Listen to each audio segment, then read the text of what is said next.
A sala de reuniões da Almeida Empreendimentos era fria, não apenas pela temperatura do ar-condicionado, que parecia estar ajustado para o Ártico, mas por uma frieza que emanava do próprio vidro, do aço cromado e dos rostos impassíveis que me encaravam do outro lado da mesa de mogno polido. De um lado, eu, Lucas, com o meu melhor terno, que de repente pareceu barato e mal ajustado. Do outro, Horácio Almeida, o fundador e presidente, um homem cujo rosto parecia ter sido esculpido em granito pela preocupação constante com os lucros. Ao seu lado, a gerente de RH, uma mulher que tentava manter uma expressão neutra, mas cujos olhos denunciavam um desconforto profundo. E, finalmente, Ricardo Almeida, o filho do dono, o herdeiro aparente. Ricardo, provavelmente com uns 30 e poucos anos, tinha aquele ar de quem nasceu com um cartão de crédito de platina na mão e nunca ouviu a palavra não. Ele folheava meu currículo com um desdém mal disfarçado, como se estivesse manuseando um panfleto sujo que alguém lhe entregou na rua. A entrevista inteira tinha sido uma provação. Minhas respostas eram cortadas, minhas qualificações minimizadas. Cada palavra que eu dizia parecia ser filtrada por um preconceito que eu conhecia muito bem. Finalmente, Ricardo jogou meu currículo sobre a mesa, o papel deslizando e parando a centímetros da minha garrafa de água intocada. Ele se recostou na cadeira, um sorriso presunçoso se espalhando por seu rosto. Olha, Lucas, ele começou, arrastando meu nome como se deixasse um gosto ruim na boca. Nós somos uma empresa de ponta, inovação, vanguarda. Olhamos para o futuro. Ele fez uma pausa dramática, olhando para o pai em busca de aprovação, que apenas assentiu lentamente como um imperador entediado. Seu currículo é adequado, mas sejamos honestos. Ele se inclinou para a frente, seus olhos varrendo meu traje, meu cabelo, talvez até a minha alma. Não contratamos qualquer um. Precisamos de pessoas com um certo polimento. E você, com todo respeito, é um pouco caipira para o nosso ambiente. Caipira. A palavra ficou suspensa no ar gelado da sala. Não foi um sussurro, foi uma declaração, projetada para me diminuir, para me colocar no meu lugar. A gerente de RH engoliu em seco, seus olhos fixos em um ponto imaginário na parede. Horácio Almeida permaneceu impassível, seu silêncio uma forma de consentimento. Um riso abafado escapou de Ricardo, orgulhoso de sua própria crueldade. Senti o sangue subir ao meu rosto, um calor que contrastava violentamente com a frieza da sala. Senti a humilhação, a raiva, o peso de gerações de estereótipos sendo jogados sobre mim como uma rede. Eu poderia ter discutido. Poderia ter defendido meu diploma, minha experiência, meu direito de estar ali. Mas naquele exato momento, olhando para o rosto arrogante de Ricardo, algo dentro de mim se acalmou. Uma clareza fria e afiada tomou o lugar da raiva. Eles não tinham ideia, nenhuma. Levantei-me devagar, minhas mãos firmes. Ajeitei o paletó do meu terno caipira. Olhei diretamente nos olhos de Horácio Almeida e depois nos de seu filho. Agradeço o tempo de vocês, eu disse, minha voz surpreendentemente calma e uniforme. Acho que o senhor tem razão, Ricardo. Eu não me encaixaria aqui. Virei-me e caminhei em direção à porta, cada passo deliberado e silencioso. Eu não estava fugindo. Estava acendendo o pavio. Mal sabiam eles que a terra caipira de onde eu vim tinha acabado de ser o palco de uma transação que abalaria o mundo deles até os alicerces. Mal sabia Ricardo que o caipira que ele acabara de humilhar poderia comprar e vender sua arrogância 100 vezes antes do café da manhã. Ele não sabia que minha família havia acabado de vender nossas terras por 200 milhões de reais para a maior concorrente da empresa dele. E eu não ia contar. Eu ia mostrar. Eu cresci com o cheiro de terra molhada e o som do vento nos milharais. Minha casa não tinha paredes de vidro nem móveis de design. Tinha uma varanda de madeira que meu avô construiu, um fogão a lenha que minha mãe usava para fazer o melhor pão de milho do estado e campos que se estendiam até onde a vista alcançava. Para pessoas como Ricardo, isso me tornava um caipira.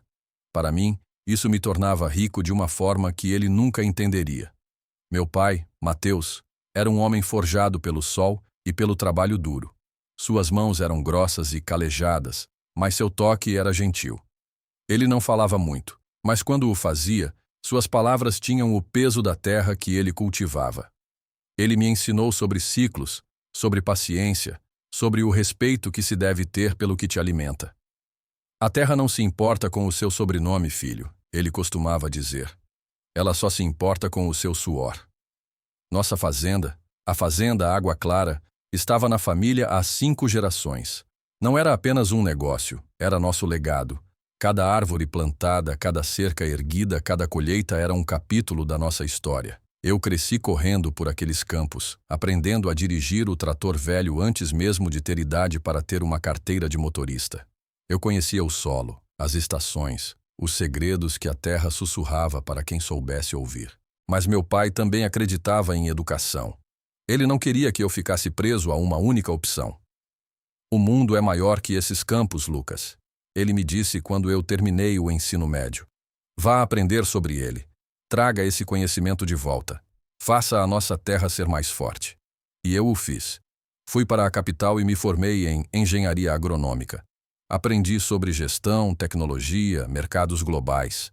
Morei em um apartamento pequeno, comi comida barata e estudei até tarde da noite, sempre com o objetivo de voltar e aplicar o que aprendi na Água Clara. A decisão de vender a fazenda não foi fácil. Na verdade, foi a decisão mais difícil de nossas vidas. Por anos, resistimos a ofertas. Empresas vinham e iam, querendo nossas terras para loteamentos, para projetos industriais. Sempre dizíamos não. Mas então, a TerraCorp apareceu.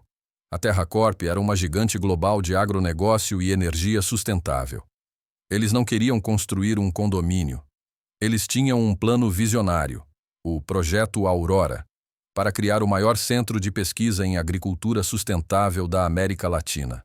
E a nossa fazenda, com sua localização estratégica, fontes de água e topografia, era o coração de tudo.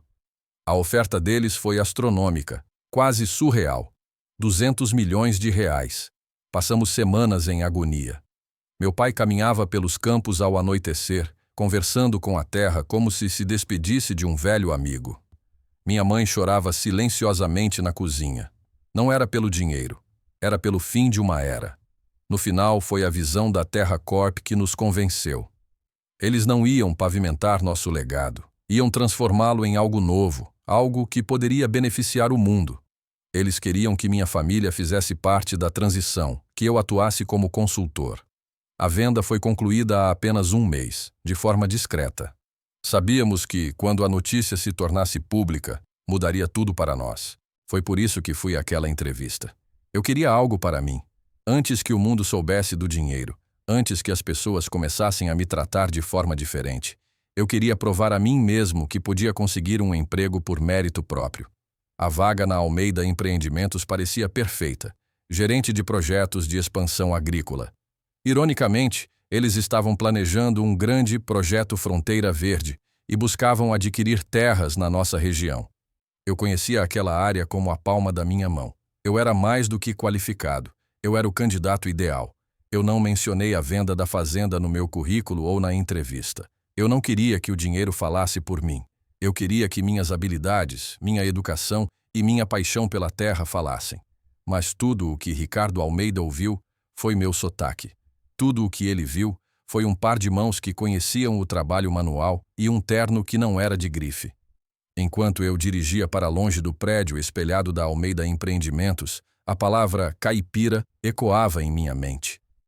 A humilhação inicial deu lugar a uma raiva fria. Eles não tinham apenas me insultado.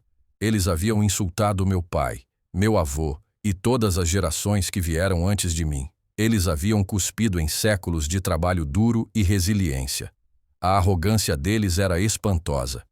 Eu sabia, por meio de conversas com vizinhos, que a Almeida Empreendimentos vinha pressionando os agricultores locais, oferecendo valores irrisórios por suas terras para o Projeto Fronteira Verde.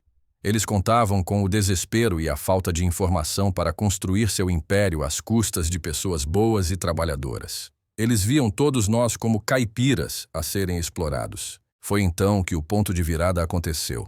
A raiva se transformou em determinação. Eu não ia simplesmente esquecer isso. Eu não ia deixar que a humilhação me consumisse. Eu ia usá-la. Eles me deram uma arma com aquele insulto. Eles me mostraram sua fraqueza. O preconceito os cegava.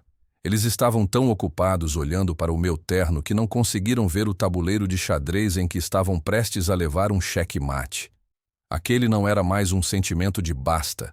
Era o início de um plano. Um plano que não envolveria gritos ou confrontos. Seria silencioso, elegante e absolutamente devastador. Ricardo Almeida queria me ver como um perdedor. Eu ia garantir que ele se lembrasse de mim como o homem que destruiu seus sonhos sem levantar a voz. No caminho de volta para casa, a paisagem urbana da capital foi gradualmente dando lugar aos campos verdes que eu conhecia tão bem. O ar que entrava pela janela do carro começou a cheirar a capim e terra, e com cada quilômetro, a frieza da sala de reuniões se dissipava, substituída por uma calma gélida e calculista. Meu plano começou a tomar forma. A primeira coisa que fiz ao chegar em casa foi ligar para meu pai. Encontrei-o no celeiro, consertando uma velha peça de arado, um hábito que ele se recusava a abandonar mesmo com 200 milhões no banco. Contei-lhe sobre a entrevista, sobre o insulto de Ricardo, sobre o desprezo em seus olhos. Meu pai ouviu em silêncio, limpando as mãos sujas de graxa em um pano. Quando terminei, ele não demonstrou raiva. Ele apenas olhou para o horizonte, para os campos que não eram mais nossos, mas que ainda continham nossa alma. Filho, ele disse finalmente, sua voz grave e calma. Existem dois tipos de pessoas no mundo. Aquelas que constroem e aquelas que tomam. Os Almeidas são do segundo tipo. Eles não respeitam o trabalho, só o poder. O erro deles foi pensar que você não tinha nenhum. Ele colocou uma mão pesada no meu ombro. Não desperdice sua raiva. Use-a. A melhor resposta para um homem que te chama de pequeno é mostrar a ele o quão grande é o seu mundo. As palavras dele foram o catalisador. Eu não precisava de vingança no sentido vulgar da palavra. Eu precisava de justiça poética. Eu precisava que a arrogância deles fosse a causa de sua própria ruína. Naquela noite mergulhei em pesquisas. Eu já sabia sobre o projeto Fronteira Verde da Almeida Empreendimentos, mas agora eu precisava dos detalhes. Usei minhas conexões da faculdade, contatos que fiz em seminários de agronegócio, e em poucos dias eu tinha um quadro claro. O projeto deles era ambicioso, mas fatalmente falho. Dependia inteiramente da aquisição de um corredor contínuo de terras, e a peça central desse corredor era, precisamente, a antiga fazenda Água Clara e as propriedades vizinhas. Eles estavam contando em comprar tudo por uma fração do valor de mercado antes que qualquer grande player, como a Terra Corp, demonstrasse interesse na região. A ironia era deliciosa. Enquanto Ricardo me chamava de caipira, sua empresa estava apostando todo o seu futuro na minha terra caipira. Eles estavam tão cegos por seu próprio preconceito que não fizeram a devida diligência, não perceberam a movimentação silenciosa da Terra Corp, não imaginaram que os caipiras que eles subestimavam poderiam ter a inteligência e os meios para negociar um acordo que os deixaria completamente de fora do jogo. O passo seguinte foi entrar em contato com o CEO da Terra Corp no Brasil, um homem chamado Sr. Valente. Eu o conheci durante as negociações finais da venda.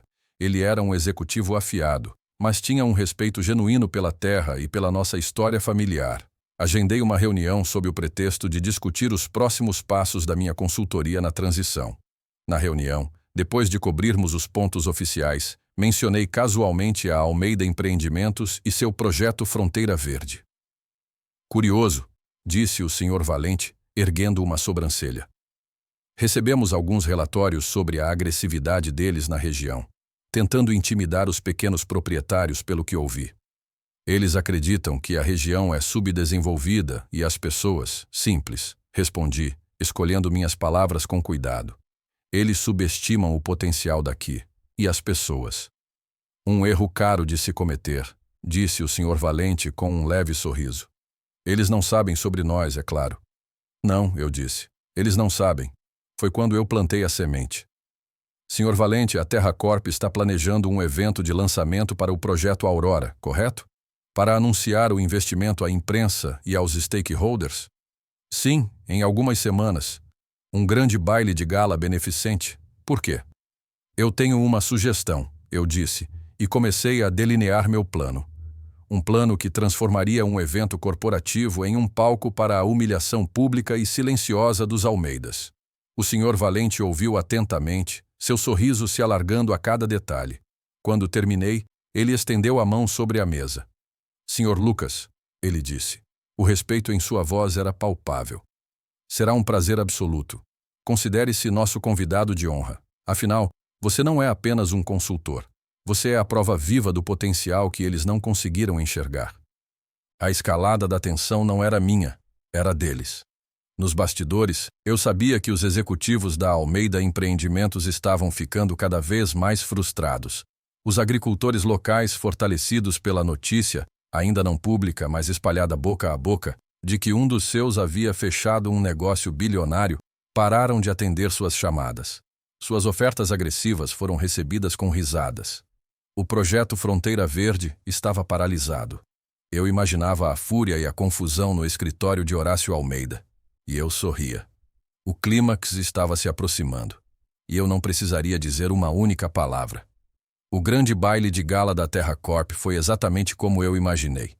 Um mar de vestidos de alta costura, smokings impecáveis e o tilintar de taças de champanhe em um dos salões de baile mais luxuosos da cidade. A elite empresarial e política do país estava lá. E, como esperado, em uma mesa proeminente perto do palco, estavam Horácio e Ricardo Almeida. Eles pareciam tensos. Claramente não estavam ali para celebrar. Estavam em modo de controle de danos, tentando entender por que seu grande projeto havia subitamente encontrado um muro de resistência intransponível na região que consideravam seu quintal. Ricardo, em particular, exalava uma aura de frustração e arrogância ferida. Ele examinava o salão como um predador cujo território havia sido invadido. Eu cheguei não pela entrada principal, mas acompanhando o Sr. Valente e sua comitiva. Eu não estava vestido com o meu melhor terno caipira. A Terra Corp havia insistido em me fornecer um smoking sob medida de um dos melhores alfaiates da cidade. Quando entrei no salão, eu não era Lucas, o candidato a emprego.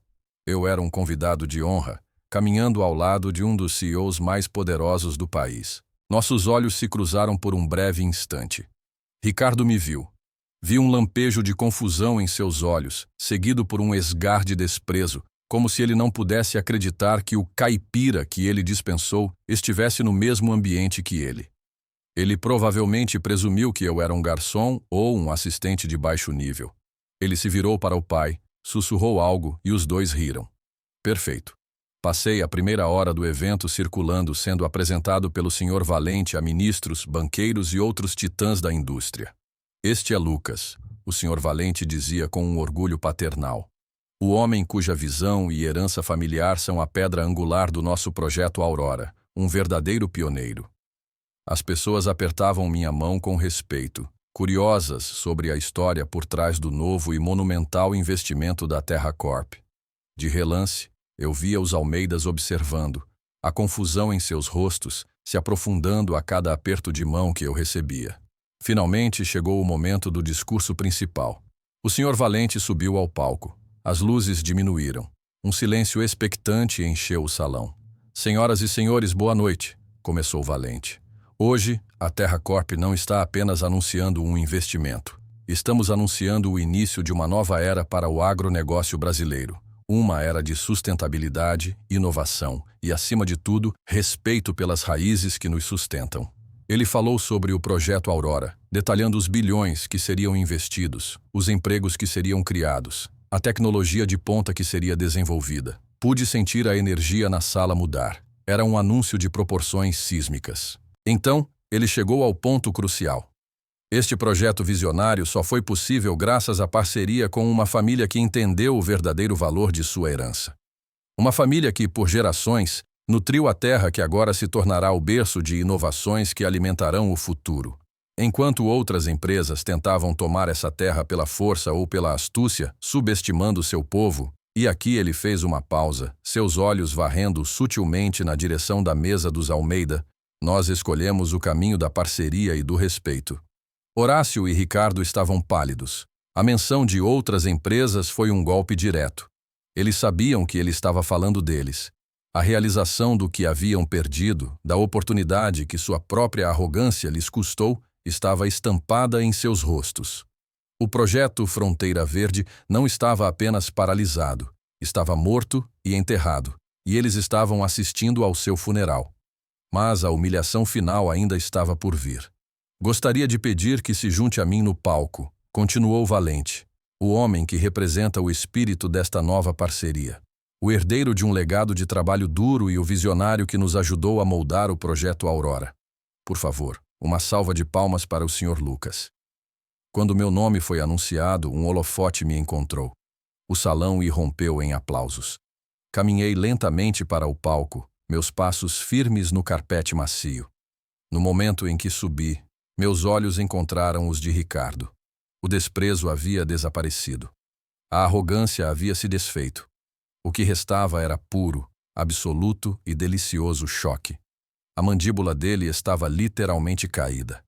Ele me encarava como se eu fosse uma aparição, o fantasma caipira que voltou para assombrá-lo, não com correntes e gemidos, mas com um smoking de grife e o poder de esmagar seu império. Parei ao lado do Sr. Valente de frente para a multidão aplaudindo. Não olhei para Ricardo novamente. Apenas dei um pequeno, quase imperceptível, aceno de cabeça na direção dele. Um reconhecimento silencioso. Eu sei que você está me vendo.